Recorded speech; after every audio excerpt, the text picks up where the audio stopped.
Hello sa Chronicles Recap. Bago tayo magpatuloy sa pagsusuri ng manhwa, nais kong ipakiusap sa inyo na mag-subscribe at i-like ito.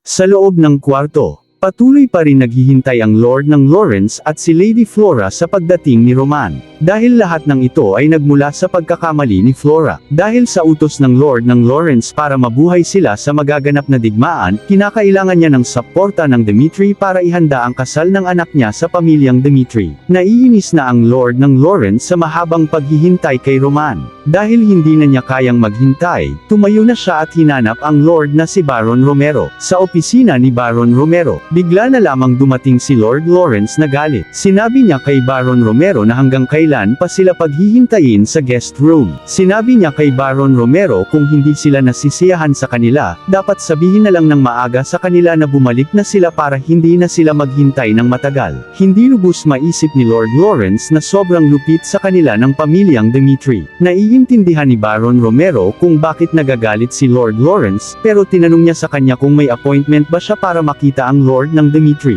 Sinabi ni Lord Lawrence na sila ang nagdesisyon na bumisita sa teritoryo ng Dimitri nang walang pahintulot, pero sinabi niya na nagbahagi na sila ng kanilang intensyon nang nagkita sila noong nakaraang linggo. Sinabi niya na kung sa una pa lang nagdesisyon na si Baron Romero na tanggihan ang pagbisita nila sa lugar nila, pero sumingit si Baron Romero sa sinasabi ng Lord ng Lawrence. Sinabi ni Baron Romero na posible sa kanya na tanggihan mula sa pagbisita ng Viscount. Gayunpaman, sinabi ni Baron Romero kay Viscount Lawrence na tapos na ba siya magreklamo. Dahil pumunta siya sa opisina niya para ibahagi ang galit niya dahil hindi siya makapaghintay ng kalahating araw. Sinabi ni Baron Romero nung isang araw nung bumisita ang pamilyang Lawrence sa lugar ng Dimitri. Sinabi ni Roman sa kanya na gusto niya sirain ang kasal nila ni Lady Flora. Kahit walang ibang pagpipilian si Baron Romero kundi gawin ang desisyon ni Roman, pinapagalitan niya pa din siya dito. Kahit ang 3 taong gulang ay mauunawaan kung ano ang ginawa niya. Ang katotohanan na si Lady Flora ang dahilan kung bakit niya gustong sirain ang nakaayos na kasal nila ni Roman. Kahit na may alam si Romero, pero hindi niya nagtanong sa anak niya, iniisip niya si Roman bakit ginagawa niya ang iilang kakaibang bagay. Dahil wala siyang pagpipilian kundi itikom ang bibig niya, at huwag pansinin ang sinasabi niya. Sila ay naging biktima ng isang hindi inaasahang pagkakasundo sa kasal. Ang pamilya ng Lawrence ang unang nagnanais na magkaroon ng kasal sa kanila. Ngunit siya ay bilang Viscount ng Lawrence. Isipin niya ulit kung may basehan ang galit niya. Kailangan lang niya maghintay ng kaunting oras. Si Baron Romero ay nagagalit na kay Viscount Lawrence. Sinabi niya na kahit hindi nila gustong makita sila, sinabi niya ang Viscount ng Lawrence ay walang kaalaman sa sariling pagkakamali niya. At nagpasya si Viscount Lawrence na pumunta sa kanyang opisina upang magreklamo lamang. Sinabi ni Baron Romero tungkol sa nakaraang buwan nang sila ay lapitan ng pamilyang Barco. Sinabi nila nagpasya sila ituloy ang kasal sa pamilyang Barco kaysa sa pamilyang Lawrence. Binigyan sila ng pagkakataon na magkaroon ng koneksyon sa central government at sinabihan din sila na makakakuha din sila ng bahagi ng teritoryo ng pamilya Lawrence. Kahit na gayon, hindi nila tinanggap ang alok mula sa pamilya Barco. Sinabi niya sa Viscount kung ano ang kanilang dahilan kung bakit hindi nila tinanggap ang alok mula sa pamilya Barco. Kaya tinanong ng Viscount ng Lawrence kung bakit tinanggihan nila ang inaalok ng pamilyang Barco. Dahil magkakaroon sila ng mga benepisyo. Dahil sinabi ni Baron Romero ang pamilyang Dimitri ay malakas na pamilya, kaya napagpasyahan nila na pumili kung ano ang kanilang kagustuhan. At sinabi niya na ang panganay niyang anak ng Dimitri ay may gusto sa flower ng Lawrence na si Lady Flora. Dahil ang iisang dahilan nagpasya sila ni Baron Romero na makipagdigmaan sa pamilyang Barco. Kaya nakonsensya ang Lord ng Lawrence, dahil sa pagkakamali niya dahil nagpadala siya ng galit niya, dahil nakagawa siya ng pagkakamali, sinabi niya na kailangan niyang kumalma. Sinabi ni Baron Romero ang flower ng Lawrence, at ang tanga ng Dimitri. Alam naman nila na hindi sila pinakamaganda ipares, gayunpaman dapat nila malaman ang tungkol sa pamilyang Dimitri. Sinabi ni Baron Romero nang idagdag ang apelyido ng pamilyang Dimitri sa pangalan ni Roman, magkakaroon ng pagbabago ang halaga niya sa paningin ng ibang tao.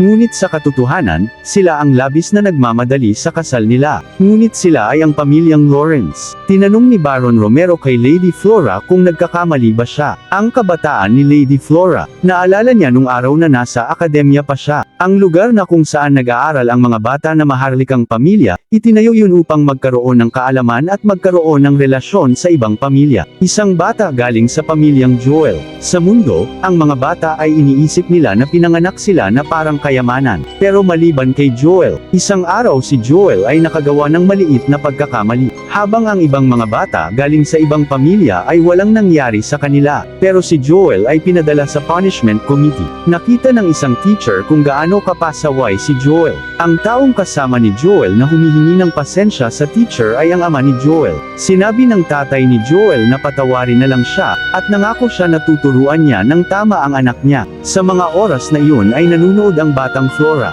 Siya ay nalulungkot sa kanila. Habang naiisip ni Lady Flora ngayon ay parang nakakatuwa siya dahil magkaparehas sila ni Joel na humihingi ng pasensya kasama ang tatay niya. Nagsalita ang Lord ng Lawrence na bilang head ng pamilyang Lawrence ay wala siyang pagtutol sa sinabi ni Baron Romero. Sinabi ng Lord ng Lawrence na ang anak niyang babae ay nakagawa ng malaking pagkakamali. Gusto muna humingi ng pasensya ng Lord ng Lawrence at sana mapatawad din siya dahil sa inaste niya kanina, at sana maintindihan siya ng Lord ng Dimitri.